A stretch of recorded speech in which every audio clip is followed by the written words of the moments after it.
And hello again, everyone. I'm Chris Lincoln. Welcome to Oklahoma Sportscene here at Billy Sims BBQ, their anchor store here of their 40 stores around 7 states in the Farm Shopping Center in Tulsa, Oklahoma. Glad you're with us. Take a look at our lineup for the show tonight. It's a good one. We're going to talk with Dewey Selmon. Special exclusive interview with Dewey about the big weekend, of course, the dedication of the Selmon statue there. Great memories of Oklahoma football back in the 70s with Dewey. Scott Hennessey, Tulsa Oilers manager, wraps up their 22 season.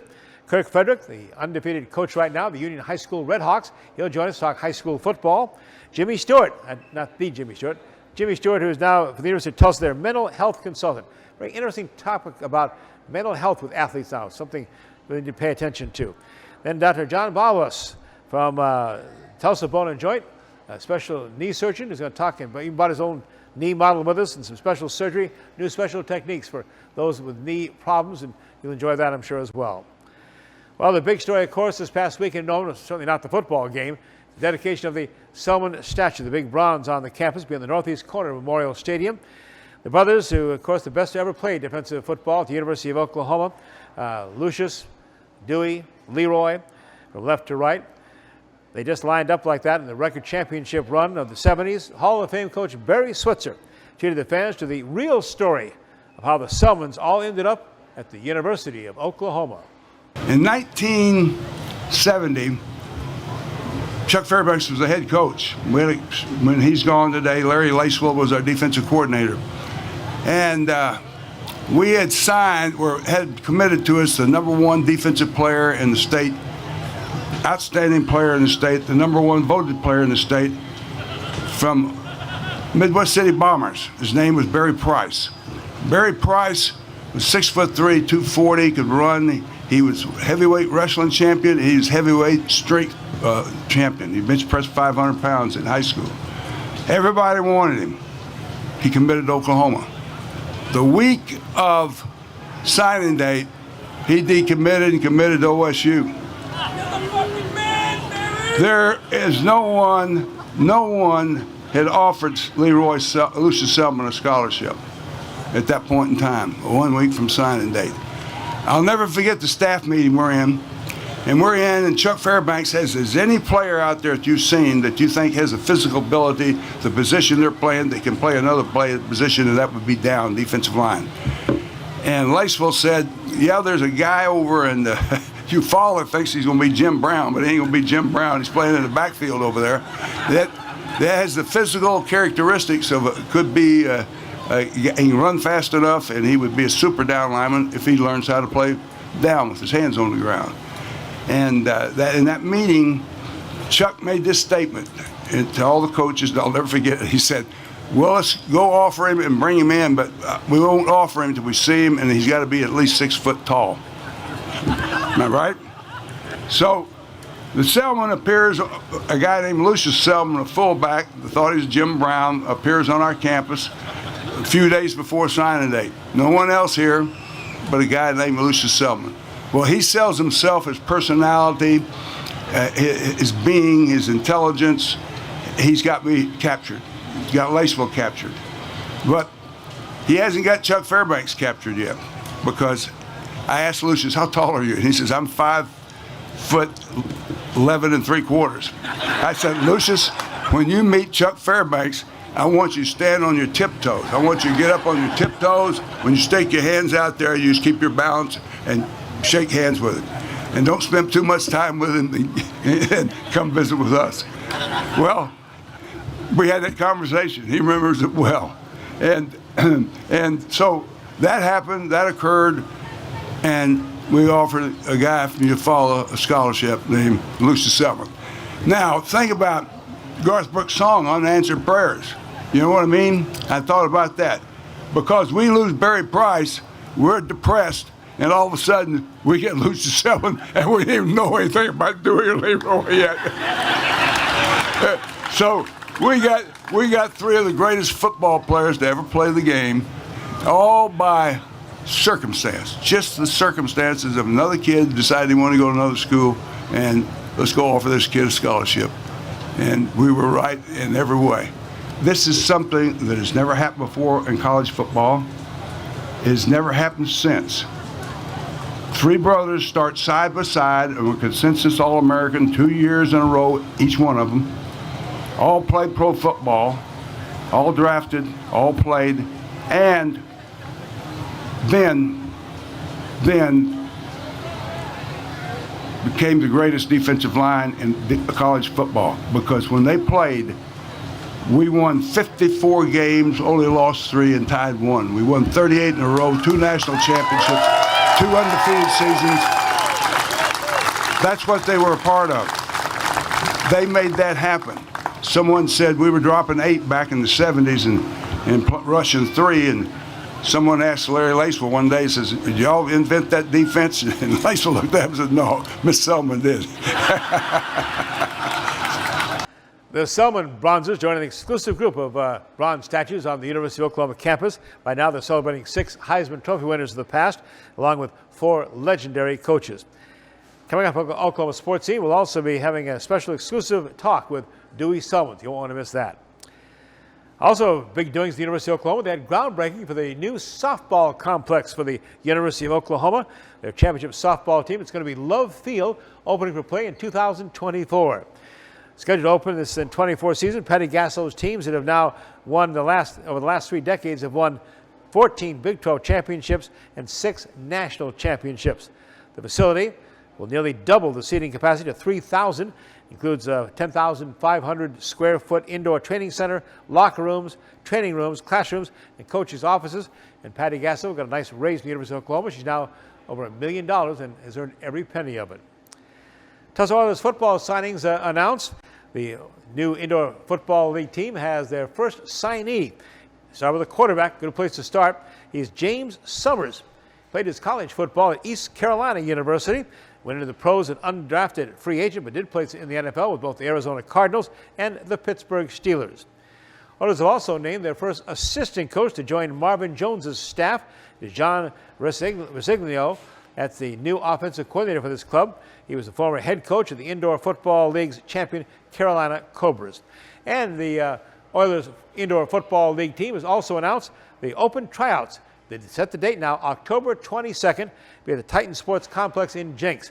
Go online, get all the information for you. If you think you can play football, know you can play football, want to play football, check it out. They're looking for open tryouts, looking for the top athletes to join our very first Tulsa Indoor Football League team, the Oilers. October 22nd, the date. And again, it'll be open tryouts at the Jenks Titan Sports Complex. FC Tulsa went up to Detroit last weekend, battled a 2-2 draw. That was this past Saturday night. They'll be closing out their regular USL season with the 2 final home matches at One Oak Field. The dates are October 8th and October the 15th. Coming up straight ahead on Oklahoma Sports Scene, you won't want to miss this interview with Dewey Selmon. The Selmon brothers, we go back to the 70s, talk about some of the great games, of course, of OU football, and talk about a very interesting story of how the Selmons all ended up at the University of Oklahoma. All straight ahead on Oklahoma Sports Scene. Glad you're with us. You did it, Tulsa. You name the team. We name the team. You name the team. The Tulsa Oilers indoor football team kicks off in March, Saturday nights, 7 p.m., BOK Center. Season tickets are on sale now. Go to TulsaOilersFootball.com. That's TulsaOilersFootball.com to get your season tickets now. Don't miss your chance to experience the fast pace, helmet-hitting, pad-popping excitement of professional indoor football. TulsaOilersFootball.com. TulsaOilersFootball.com. Get down with monsters and money this October at Hard Rock Hotel and Casino, Tulsa. Win up to $1 million October 15th, 22nd, and 29th.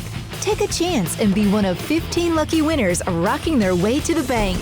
Then, don't miss our $10,000 costume party. Dress to impress October 29th from 7 p.m. to 2 a.m. and become one of 10 scary winners to claim some cash. Only at Hard Rock Hotel and Casino, Tulsa. Dewey Selmon, great to see you again, my friend. Brings back a lot of memories. That was kind of our era, the early 70s. It was a fantastic afternoon, and it brought back a ton of memories. Chris, you were there with us when we started that whole program of that era of Oklahoma football, and the players, the coaches, the fans, and it was truly a magical moment. Well, the Sooners could have used the 3 of you on that defensive line against Kansas State. That was a disappointing performance Saturday night. Kind of a surprise. It was sort of a surprise and stuff, but based on the fact of how well we played against Nebraska there in Lincoln, the defense was so aggressive and the offense scored so many points. But, it's the nature of football right now between the top-ranked teams and the teams that you think are maybe not in the hunt. When they get together and stuff, things can happen. And that Saturday night, it did happen. So they have to do like we always do, just get back to the drawing board, regroup, and get ready to go play the next ball game. Dewey, who would have thought the Big 12 standings after the opening week would look like on top Kansas State and TCU, and on the bottom Oklahoma and Texas? No, it's something that is, you would say, is surprising, but in a way it's kind of good for college sports that every team now is in the hunt. You can go out there and play hard and play well, but it also puts a big challenge on those top ranked teams. You got to play well every weekend. And I think that's been proven, especially last weekend with the teams who did lose. Well, take us back to the hometown that you follow, the Ironheads. And gosh, I can remember sitting around the table there with your mama. Boy, she's some kind of cook, and that wild family. How many kids again were in that group? What a mob. We had a big family reunion last Saturday, and it did go back to Eufaula for the start of it, from the Ironheads to Coach Paul Bell.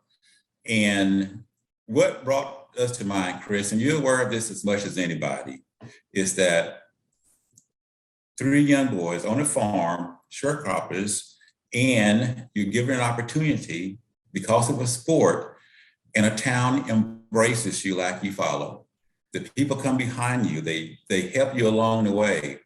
And when they are finished providing for you, a school like OU comes along and asks you to come to be at their school, and they provide for you even more. So it's a blessing, and it's a push by not only just my family, us 3, but it's one push by all the people around us. Well, I know Switzer told a story earlier on the show here, Dewey, about how they recruited Lucius, kind of by accident almost. He said it was that like Garth Brooks song, Thank God for Unanswered Prayers. Yes. He didn't realize, he said, we didn't know anything about Dewey and Leroy, but all we knew was Mama Selmon said, where Lucius goes, those boys are going there too. That was a great story, and brought back memories to me, because I remember when that was all playing out. And because Leroy and I were really just looking at Lucius and his career 2 years right in front of us, and when he got the nod to be brought to Oklahoma University, we were truly ecstatic. We said, "Oh man, you're going to OU?"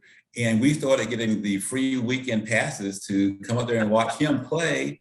And it was something that's truly new to us. But it was, like you're right, unanswered prayers. And they were things that were part of the plan.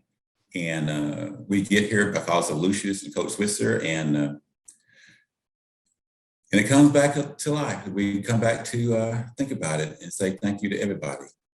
So what positions did the 3 of you play? I know Larry Lacewood commented Lucius thought he was going to be the next Jim Brown. He said, no, we're not giving the football. No, believe it or not, Lucius was a good running back. In his day, his speed and his size, and he was so strong. Yes, he could pull 3 players with him. And but that changed for him as he got here coming to OU. In fact, when he got here, Greg Pruitt was the one who was dominating the running back position. And when Lucius left, you could not believe this, but people remember stuff that Leroy and myself filled in as running backs at Eufaula High School.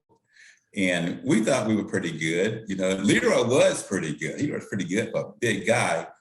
But then, Chris, when we came to OU, there was a kid walked on the field named Joe Washington. And they told us he had silver shoes. And I said, what in the heck is silver shoes? And soon he convinced me that it did have silver feet. He would leave everybody standing there looking for him. And so Lear and I immediately decided, let's go to the defensive side of the ball. Yeah, little Joe had some great memories too. He said, we'd fumble the ball around, leave it on the ground, and just turn and Dewey and Leroy would look at us, go, we got it washed. Don't worry, we'll get the ball back for you. And you did.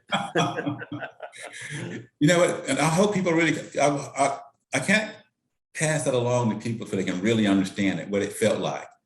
When you go from the sidelines, you go on to take the field, and you go out there in 73, you're lined up with Leroy and Lucius Selmon, Barry Backus, Vic Kearney, Jimbo Elrod, Rod Choate, David Smith. In the secondary, you got Hughes, Powers, Peters, and Pope. And it was an experience for us to say, let's go out and just play football. Well, where do you start? What kind of great memories do you have back there those years from 72 to 75? And thank you for letting me come along and cover them with you too. Hey, you know what? You reporters like you during that time who covered us, you looked at us as friends. You looked at us as being part of our family, as part of the Sooner Nation. And where we went, you went, and the whole Oklahoma goal of winning, that's what we had. You know, I can so clearly remember, Dewey, I'd go down to Switzer about the third quarter, say, Barry, I got to get back to Tulsa and get this film developed and get on the sports show tonight. Come do some interviews. And turn around and go, oh, come on, damn it, Dewey, get your pads back on. Little Joe, get your helmet on. Do interviews with you on the sideline, do you remember? Yeah, I remember that. He would. It was an era that was prompted by. When I thought about it, earlier today, Chris, the main thing you look at and stuff, we came back with something to prove to ourselves coming out there in '73, which was that we're on probation and we had to go out there and prove to everybody that we were going to play, that we were the best team. The best team is not going to be seen or rated, but whoever was going to be seen, whoever was going to play in the bowl games, whoever was going to be rated, they would have a loss. One loss to Oklahoma Sooners. What has the University of Oklahoma and Barry Switzer meant to the Selmon family, Dewey? It's a blessed relationship. That's all I can say about it. It's a blessed relationship from every standard that a person can be blessed with. We came there. I'm not going to throw out the word that money was not it, not in a sense. What the blessings consisted of was coaches and fans who came alongside of us, whereby we worked together for a common goal. And we did not do it alone. When we were down, they were down with us to pick us up. And when we won, they shared in the winnings. But it set a standard. Those years set a standard that no one person could have done by themselves. Now, Coach Switzer, he put the plan together. He was the motivator of it. But the other pieces had to be brought in there. And how he did it was this. He brought the pieces together, but he did not change the player. Every player who came to that school kept their own character, they kept their own personality, but the idea was inside yourselves, you would practice, you would play hard, you would act as gentlemen, and you would win as a team. And he sold that. He sold it to this whole team. He sold it to Norman, Oklahoma, and he sold it to everybody who watched us. It was a different level. I want to thank Dewey Selmon for joining us. Missing from last week's dedication, of course, his brother, the great Leroy Selmon, incredible football player. We lost him in 2011 due to a stroke and miss him still. A big part of the Selmon family. We'll come back with Drillers Baseball wrap-up with their manager, Scott Hennessey, here on the set with us. Straight ahead. Billy Sims knows barbecue. How about 9 meats, including brisket, chicken, pork, turkey, and ribs? Just to name a few, and 7 home-style sides. We start early to slow smoke the most delicious meats for over 12 hours. Every day. Wherever you want, online, dine-in, curbside, or carry-out. We've had a passion for over 15 years of serving delicious barbecue to people like you. Billy Sims has fast, drop-in friendly neighborhood service, loud enough for a tailgate and fancy enough for a wedding. Like we said, Billy Sims knows barbecue. Hi, I'm Dr. Caleb Nelly with Tulsa Bone & Joint in Owasso. And I'm Dr. Ian Goodman with Tulsa Bone & Joint in Owasso, and we are your team physicians for the Owasso Rams. I'm Zach McGinty. I'm Kate Grady. I'm Destry Millsap. And we are the athletic trainers for the Owasso Rams. Here's some of the services that we provide in the Tulsa Bone & Joint Athletic Training Facility.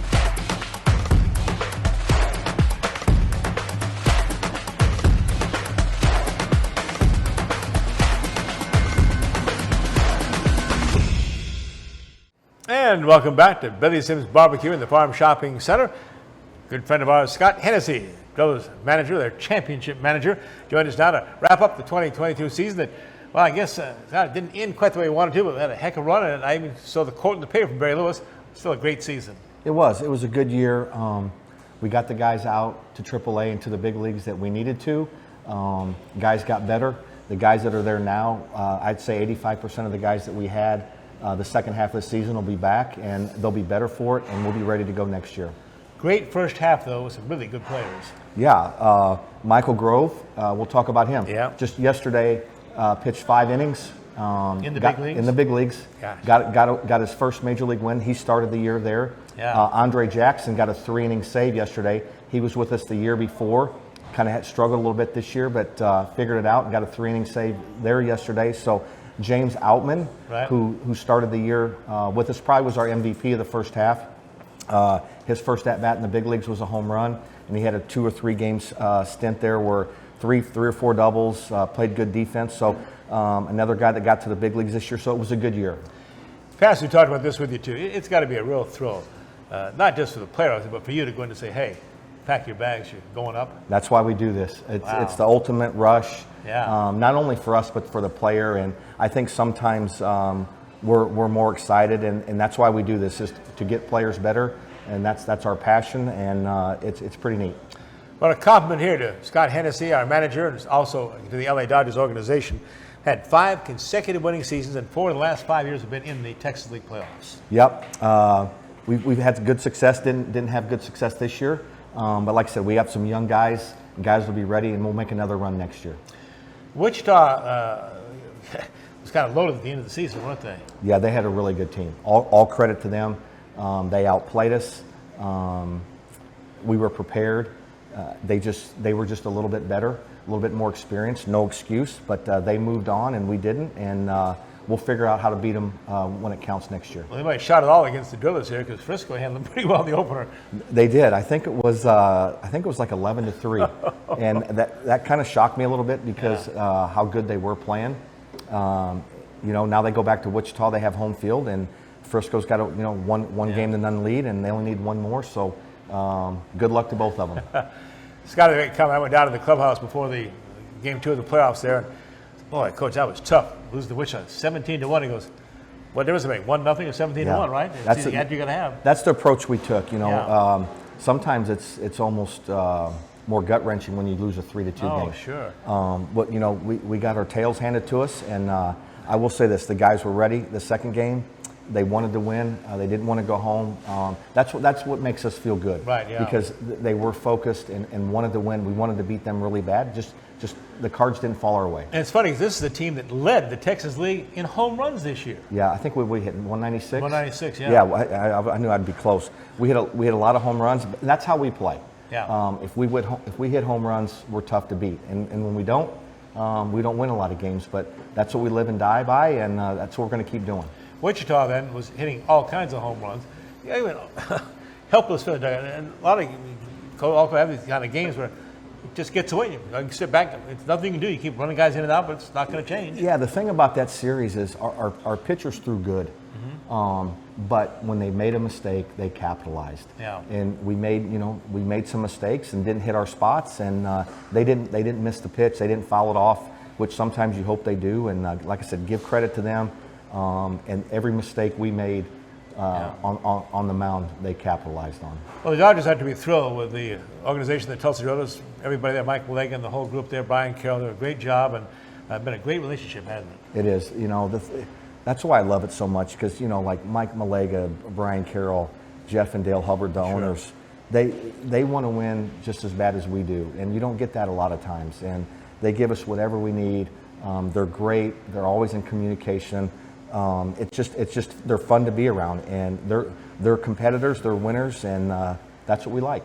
Well, we got a first-class stadium, first-class manager and coaching staff, and first-class chefs. I mean, I've had a couple of meals down there. That's unbelievable. They travel with the team, right? The Dodgers provide you chefs for this team. Yeah, and the thing about it, we went to Wichita Monday for a Tuesday game. And Clay and his staff, they had a steak dinner for us with baked potato. You missed out on the croissant sandwich. Oh, yeah, you said Deanna loved that, right? Yeah, she did. Yeah, I brought a couple home for her. Yeah, Becky loves that chicken sausage. Yeah, so you missed out on that. But that's kind of a girly thing from a guy's locker room, I thought, so I didn't fool you. That was for snack, though. Oh, okay. That was for the snack. I missed the dinner afterwards, right? Yeah. We had a ham, turkey, mashed potatoes, dangerous. What I say is dangerous. Yeah. Those mashed potatoes are dangerous, man. Oh, yeah. I came and asked Becky, what are you making for dinner? She goes, reservations. Yeah, there you go. Stay there. There you go. Let's talk about The Dodgers have had a heck of a season now, and they're one of the favorites for the World Series, obviously. Yeah, I mean, great year. I think 104, 105, and 46. We've already clinched home field. We've had a good regular season, but it's World Series or bust for the Dodgers, and that's the way it is with us, and that's the pressure we're under, and that's what we like. So, what do you and Deanna have planned for the off season now? What are you guys going to do? We just keep her off a horse. Yeah, well, no, she'll get back on that thing. How's her rehab doing? She's doing good. Yeah, she's doing good. She's ahead of schedule. Yeah. She's tough. ACL and MCL. Yeah, tough lady, and I saw her on crutches. What are you doing on crutches at the ball game the other night? She was. Yeah, but she's supports us, the players, and she wants to win just as bad as the players, and she lives and dies by it too. So when does it all start again for the Drillers in 2023? We'll go back to spring training either late January, early February. Get started and get ready for another championship year, and definitely look forward to what we got coming back. Can't thank you enough, Scott. Thank you, man. Great job as always this season. Drillers did a great job. You fans support those Tulsa Drillers. Be ready for us next season. And again, good look for the Los Angeles Dodgers in the championship series as well. Right back with another championship coach, Kirk Fridrich, head football coach of the Union Redhawks. That's straight ahead on Oklahoma Sports Scene. Billy Sims knows barbecue. How about 9 meats, including brisket, chicken, pork, turkey, and ribs? Just to name a few, and 7 home-style sides. We start early to slow smoke the most delicious meats for over 12 hours. Every day. Wherever you want, online, dine-in, curbside, or carry-out. We've had a passion for over 15 years of serving delicious barbecue to people like you. Billy Sims has fast, drop-in friendly neighborhood service, loud enough for a tailgate and fancy enough for a wedding. Like we said, Billy Sims knows barbecue. The Oklahoma Sports Hall of Fame, home of the Paycom Jim Thorpe Award, is a treasure trove of memorabilia honoring Oklahoma sports legends. For museum hours or to schedule a tour, go to oklahomasportshalloffame.org. My name is Dr. Brittany Els. Here at Tulsa Bone and Joint Urgent Care, we treat a lot of athletes for wrist injuries, anything from sprains and fractures, elbow and shoulder injuries. Right here on site, we have the ability to do x-rays for your student athlete. We also have the ability to put them in a wrist brace or a knee brace if needed. And we have the ability to refer them to an orthopedic surgeon for follow-up care. We're an orthopedic urgent care, and we have a walk-in availability. You don't need an appointment. One of the things that makes our urgent care unique is that it is physician-run. We appreciate being able to care for your student athletes. Joined now on the set by the undefeated head coach of the Union Redhawks, our good friend Kirk Fridrich here in his 16th season at Union High School. Kirk off to a great start, including a district play with a big win the other night. Yeah, it was a lot of fun to go to Owasso and play against a really tough football team. And the Rams had a good plan for us. We got off to a big start and got up 21-0. And they made a little run, stole some momentum with a walk punt there in the fourth quarter. But really proud of our kids to be putting that adversity and come out with the win, and also getting our district points. Every district game has a cap on it of 15 points, and you want to try to get those points, try to carry those over in case there's a district tie. Take a look at the Redhawks' schedule so far this season with the scores up on the screen here for you now, and opening with that 57-10 win over Westmore at home, and then 28-7 win over Broken Arrow. Then the big one, Coach, of course, the great rival Jenks, 38-7. Certainly not the same Jenks football team with all the injuries, but boy, that was a heck of a game for you guys. Yeah, it's always Jenks, no matter what's going on, and I'm sure they say the same thing about us. And what a great atmosphere having it there at Union Tuttle now that we've got everything finished and got the big building on the end with the scoreboard and all that taken care of. But on the field, it was a tough, contested game, but I think overall our kids were able to play some really good defense in the red zone, and then offensively we've had some really explosive plays by some of those guys. And coming up, homecoming for Union High School already. That's right, at the end of September here. They'll be hosting UConn on Friday night. Then there's a bunch of Thursday night games. You're on the road, you go to Norman, the Mustang, and then even the 20th back here against Edmond Santa Fe. Thursday night because of what the fall breaks. Yeah, it's kind of awkward this year that there would really be 3 different fall breaks within the state of Oklahoma. I know the Norman Public Schools always sets their fall break around the OU Texas weekend, and then usually the rest of the state has another fall break that most everybody is on, but apparently there's 3 different ones. So typically if you're playing on a fall break, you try to have that Thursday game. It just so happens that it hits us on all three of those, and at least they're all three in a row, so we can get in a routine. Coach Kirk Fridrich, head football coach, Union High School, and Coach, one thing I really sets this program apart, of course, is the incredible facilities. Never did I appreciate that more. We went to Owasso. I had to climb up the damn steps to get to the press box, no elevator. Then you get up there, and there's no bathroom. Took me back to the old Union days. Yes. We appreciate, and what a great job they've done at that school. Oh, they did a great job designing the press box and everything that goes with it. For us, the thing that I thought was most important was the weight room that we were able to build and have the facility, not just for football, but for everyone, the other sports, and the way that our kids get to train in that facility is outstanding. And I tell people all the time that when college coaches come and they see our weight room and they take pictures to send back to their buddies, you know that you've done something right. When a college coach is in awe of the way that it looks. So we're really proud of those facilities, and again, so glad that we're able to give that to our kids. Sure appreciate the facilities up in the press box, and I know Rick Corey, of course, the voice of the Red Hawks, and I just got to fill in when he's got a TU conflict, but we really a great honor the fact that we're doing the broadcast streaming now, Union football. You see all the videos online from the Doc Blevins press box. Really meant a lot there. Nice. Yeah, really nice to honor Doc. He was, obviously was a sideline reporter, and even more with that, with the Fellowship of Christian Athletes over many years, had an impact on a lot of kids. And again, probably was the first sideline reporter and for many years, and had a great relationship with the kids. And so for us to be able to name that radio booth after Doc and is a pretty neat deal for me as well. Well, this fall has been a story of transfers, movements, whatever you want to call them, but not just the Union. All the programs around have either benefited or been hurt by it. But certainly for you guys, it's amazing to me. And again, it speaks to, again, the quality of your program, the quality of facilities. The kids want to leave and come play at a place like Union. Even a state championship quarterback who left from Jenks to come to play at Union, and the Booker T. Washington running back, who's now with DJ, is one of your top backs too. Yeah, really good football players, and it's the way that it's become, I think, everywhere now, whether it's college or high school. But we've had kids that have been moving for many years over, and we've had some that have moved from our program to other programs. And just so happens this year we've had a few. Probably some of the stadium has had some things to do with that. But honestly, the guys that have come in have been outstanding. There's some kids that maybe not getting as much playing time that have moved as well, and there's plenty of kids that have played all their entire life with us. And so that's kind of the case. I think it's been in a lot of different schools, and we're excited. Any kid that wants to come in and work hard and try to be a part of our team, those guys are welcomed, and the kids you've mentioned have worked extremely hard. We talked about this before too, Coach. A number of high school coaches, and I know Michael Knight has talked to these guys too.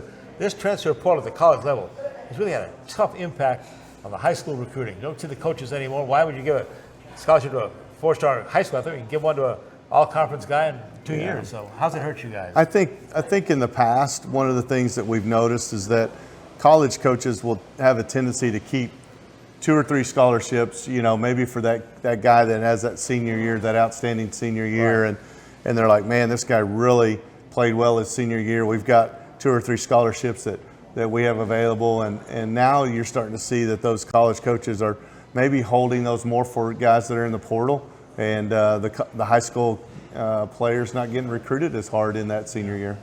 What has led to the incredible domination of the East over the West? And I know you guys have a great program, the junior highs leading, great programs, and I was amazed at that, though. I think competition is one of those. I think that most of the schools in this Tulsa area, whether they're the 6A or 4A or 5A, those teams are competing against each other year-round. They understand that it's not just an August to December type of sport. It's a year-round thing, and I think each of us going against each other and trying to beat each other probably makes us a little bit better. But the true secret to your success this year, right? My wife baking Lincoln's chocolate chip cookies before the game. No doubt. I was hoping that you would get to that point. Without a doubt, Becky has delivered the championship cookies every week, and they are truly amazing, and I can't wait to get them in pregame each week. I know we're going to win if we get those cookies. Coach, happy homecoming. All right, thank you Coming very from much. UConn on Friday Night Got support Union Red Hawks, and of course, Rick Corey did the broadcast as well on our streaming network on Union Football. We'll come back and talk mental health, something big topic now in athletics. Stay with us. The Tulsa Oilers are back on the ice with a new owner, a new look, and a new attitude. Save big on season tickets today. 2022-23 season.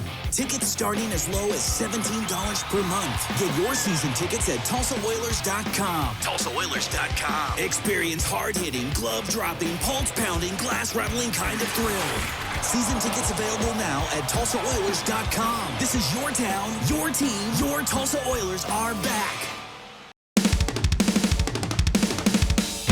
The 2022 Remington Park Thoroughbred season continues through December 17th. Racing starts at 7 p.m. Normal weekly schedule is Wednesday through Saturday. Oklahoma Classics Night is Friday, October 21st, with more than $1 million on the line for the top Oklahoma breds. For more information on Remington Park Racing and Casino Gaming, visit RemingtonPark.com. Hi, I'm Dr. Caleb Nelly with Tulsa Bone & Joint in Owasso. And I'm Dr. Ian Goodman with Tulsa Bone & Joint in Owasso, and we are your team physicians for the Owasso Rams. I'm Zach McGinty. I'm Kate Grady. I'm Destry Millsap. And we are the athletic trainers for the Owasso Rams. Here's some of the services that we provide in the Tulsa Bone & Joint Athletic Training Facility.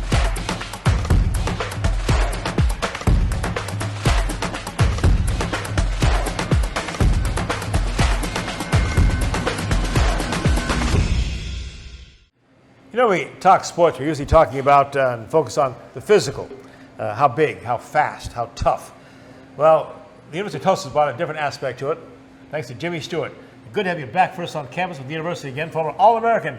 He was here back in the day when I was doing TU football.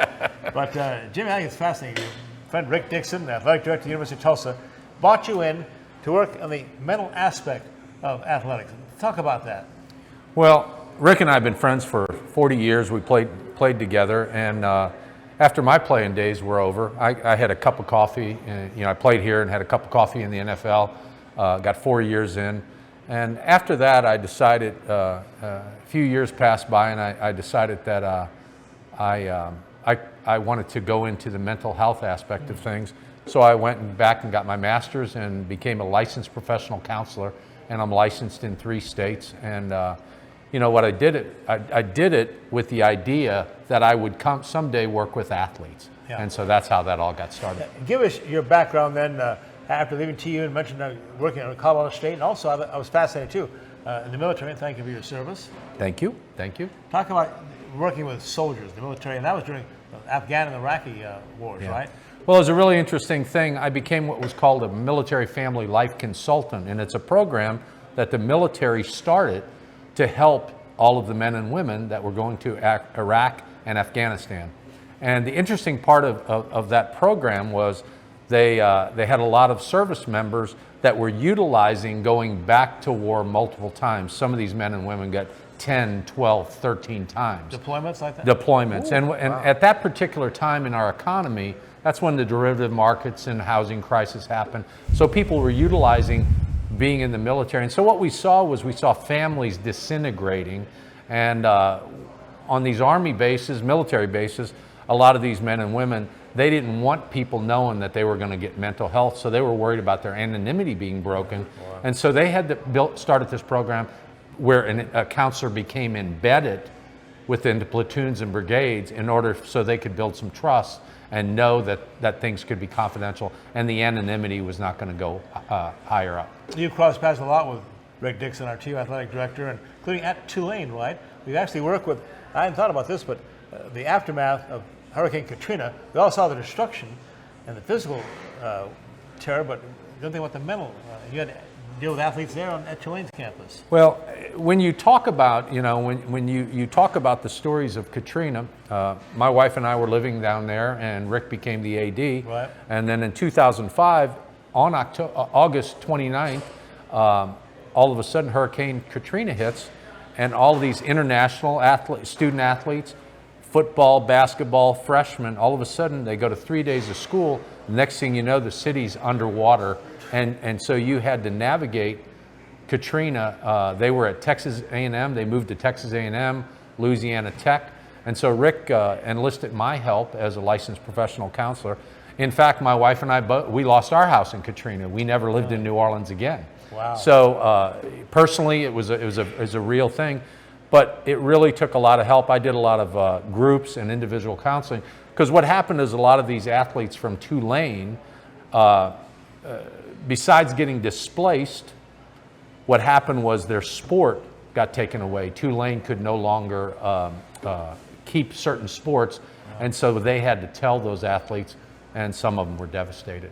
They kept their scholarships, but they didn't have their sport. You know, I think about back in your playing days, two-time All-American at TU in 1976, back when I was doing the FA Drive show and a few of those things, and commentating with that. But how have the athletes changed now from when you and Rick were playing?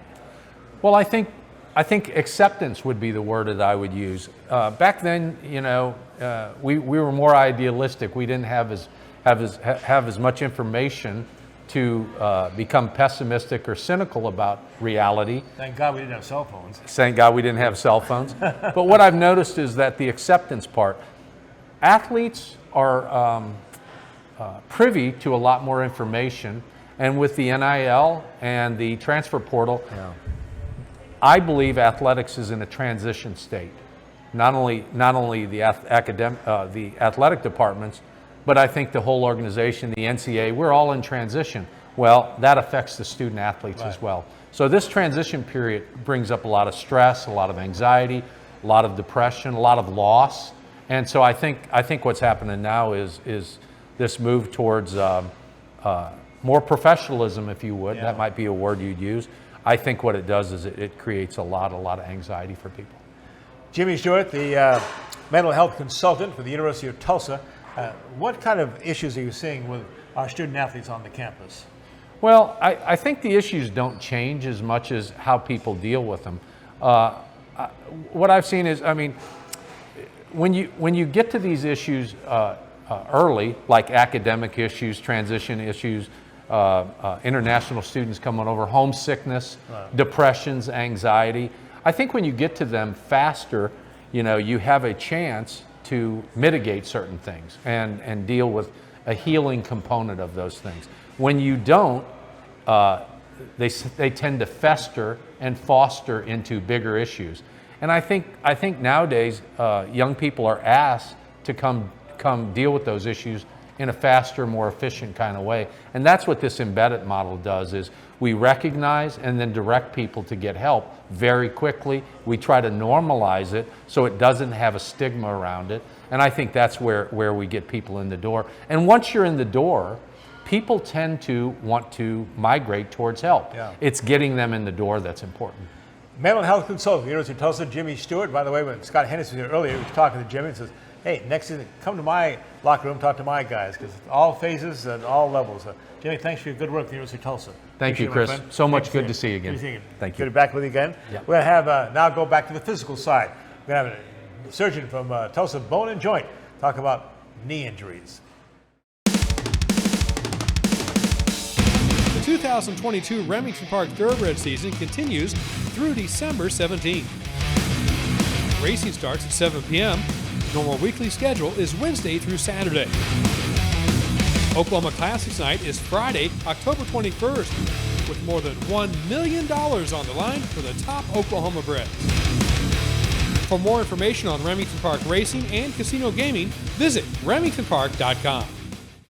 My name is Dr. Brittany Els. Here at Tulsa Bone and Joint Urgent Care, we treat a lot of athletes for wrist injuries, anything from sprains and fractures, elbow and shoulder injuries. Right here on site, we have the ability to do x-rays for your student athlete. We also have the ability to put them in a wrist brace or a knee brace if needed. And we have the ability to refer them to an orthopedic surgeon for follow-up care. We're an orthopedic urgent care and we have a walk-in availability. You don't need an appointment. One of the things that makes our urgent care unique is that it is physician-run. We appreciate being able to care for your student athletes.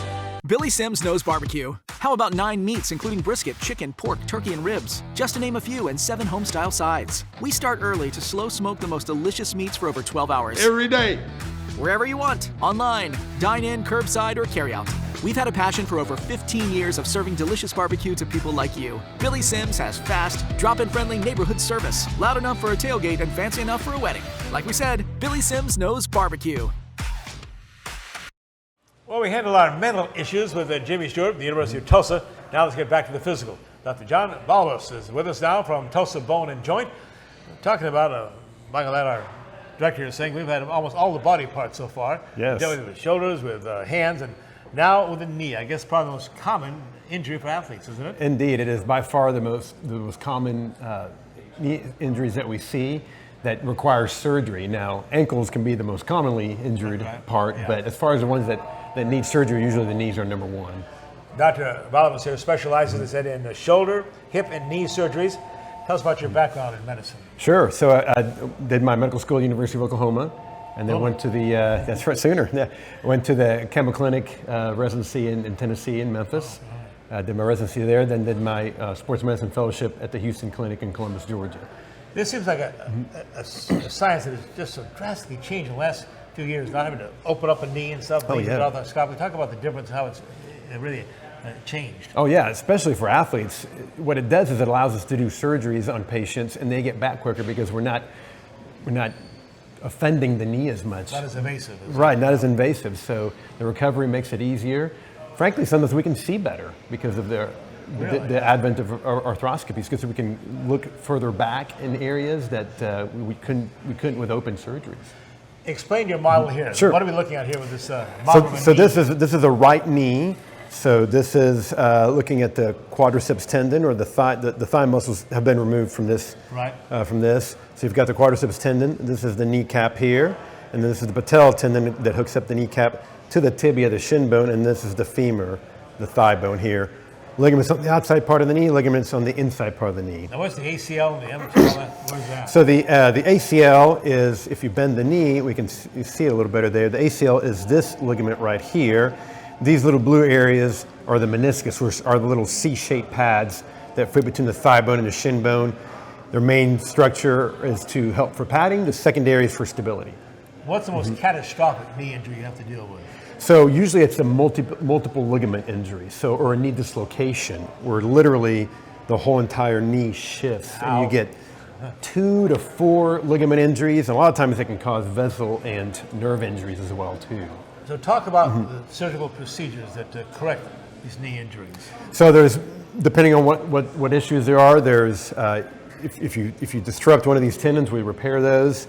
If we do the ACL, if it's torn, usually what we do is we create a new ACL, either out of the tendons, one of the tendons, or the hamstring tendons as well. Create sockets and basically make a new ACL. Yeah. Amazing. Yeah. You're also chief examiner of the knee clinic trial that's currently being conducted at Tulsa Bone and Joint using a new technology. We have some video of this called the NovaCart 3D. What's it all about? Yeah, this is very exciting. So this is a way where we take the patient's own cartilage cells. Those are grown in the lab here in the United States, in Philadelphia. Right. And then those are seeded on this small collagen patch. And then we can go back and then reimplant that in areas that are damaged within the cartilage. And this is necessarily something that athletes get. They get, because this is a focal damage. Think of it as like a divot on a golf course. Okay.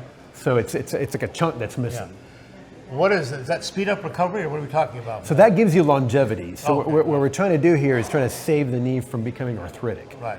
And what that does is it gives you the best chance to give you the most miles for your knee before you have to have it something more permanent like a replacement. Yeah, in fact, I'm a double replacement knee person. Yeah. My wife Becky just found out she has to.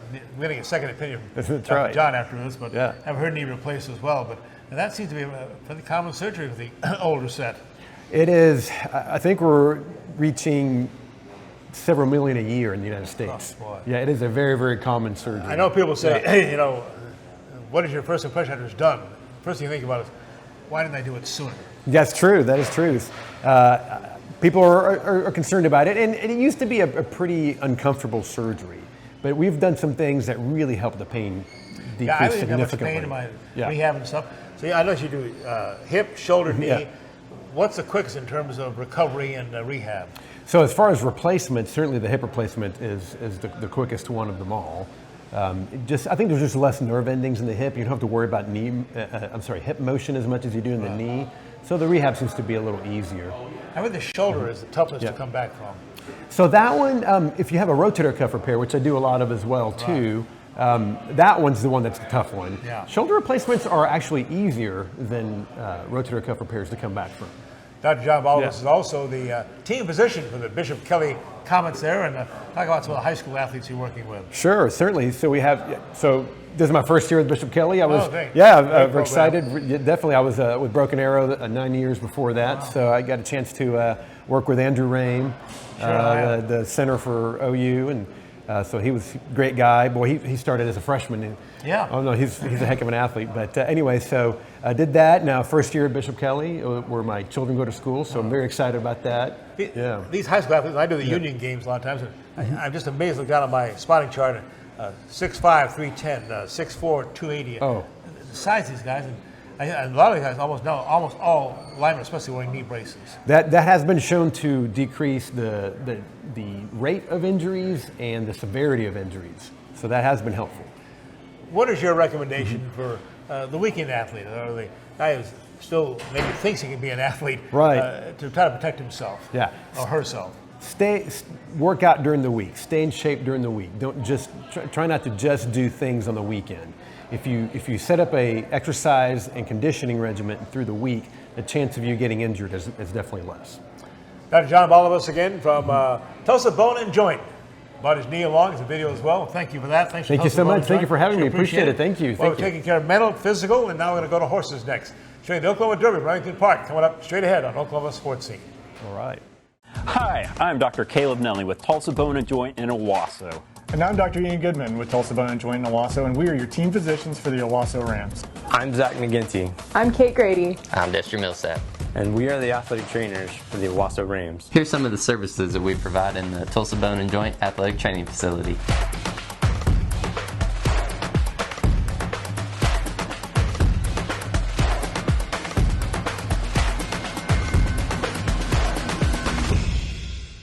You did it, Tulsa. You name the team. We name the team. You name the team. The Tulsa Oilers indoor football team kicks off in March, Saturday nights, 7 p.m., BOK Center. Season tickets are on sale now. Go to TulsaOilersFootball.com. That's TulsaOilersFootball.com to get your season tickets now. Don't miss your chance to experience the fast pace, helmet hitting, pad popping excitement of professional indoor football. TulsaOilersFootball.com. TulsaOilersFootball.com. This past Sunday, Remington Park had the richest and most important thrill race, the Oklahoma Derby. The man who called the race, Dale Day, has the full report and also a look at some of the fashions on Derby Day. Fall has arrived, and with it more comfortable weather here at Remington Park. It was all just in time for our big Oklahoma Derby Day. There were great events for guests and a huge racing program. The Oklahoma Derby Day hat and tie style contest allowed guests to dress their best in a free contest competing for more than $3,000 in cash prizes with different divisions for many. The Oklahoma Derby Wine Festival featured many Oklahoma wineries and a tasting party with proceeds going to the Remington Park charities. The biggest action was on the track, headlined by a pair of Grade 3 events, the Remington Park Oaks, and then the main event, the Oklahoma Derby. They're off in the Oklahoma Derby. Good start. Big Chopper comes away sharply. Outside, Great Escape is right there. Best Actor battling for third. Here comes Red Knobs now picking it up as they approach the line. Red Knobs to the inside of Big Chopper, and they're almost two clear of Great Escape and Best Actor. Steel Sunshine settles in fifth. Flash of Genius is sixth into the first turn. Then a gap of 3 to King Ottoman. And Rattle and Roll is at the back, 10 from the front. 23.59 seconds for the opening quarter mile. Midway through the first turn, it's Red Knobs now by a little more than a length over Big Chopper. They're starting to spread out as they go to the back stretch. To the outside, Great Escape by a head over Best Actor, who is 3.5 from the front. Then Steel Sunshine. After that, angled out to Flash of Genius. King Ottoman's on the move now a little bit. And at the back is still Rattle and Roll, but now in contact with the rest with 5 furlongs to go. Only about 7 lengths front to back. The half mile goes in 47.76 seconds. It's Red Knobs pressured by Big Chopper. They're still 2.5 clear of Great Escape with a half mile left. Best Actor starting to move up fourth, getting into position. King Ottoman's a wide fifth. Wider still, Rattle and Roll beginning to move. At the back now, Steel Sunshine and Flash of Genius. Everyone has a chance here. 6 front to back, and Big Chopper takes over into the turn. 6 furlongs, a minute 12. 0.11, it's Big Chopper up front. The company rolling outside. Here's Rattle and Roll, Great Escape, and Best Actor looking for a seam. King Ottoman fifth, and coming on as well. Quarter mile to go in the Derby, and first of the stretch will be Rattle and Roll. Big Chopper still battling inside. King Ottoman to the outside. Here's Rattle and Roll on top. King Ottoman, the gray, flying at him now second. Race on in the Derby. This pair was separation. Rattle and Roll, furlong to go, up by length. King Ottoman all out. They are clear of the rest by a long way. Final yards, Rattle and Roll. King Ottoman can't get there. Rattle and Roll takes the Oklahoma Derby by almost 2. Rattle and Roll takes the Oklahoma Derby in a mild upset. Brian Hernandez, winning jockey, trained by Ken McPeak. Lucky 7 stable of Louisville, Kentucky, the winning owners for Rattle and Roll. The victory in the Derby, his second in a row. He earlier this summer won the St. Louis Derby at the old Fairmount Park. Second was number 7, King Ottoman, trained by Steve Asmussen. Third, the beaten favorite, Best Actor. Rattle and Roll provided all of the connections, their first Oklahoma Derby victory. Rattle and Roll paid $4.80 for the win. Juju's Map, a super heavy favorite, tried to lead the field all the way around for the Remington Park Oaks, but could not get it done. The Grade 1 winner gave way to a local budding superstar.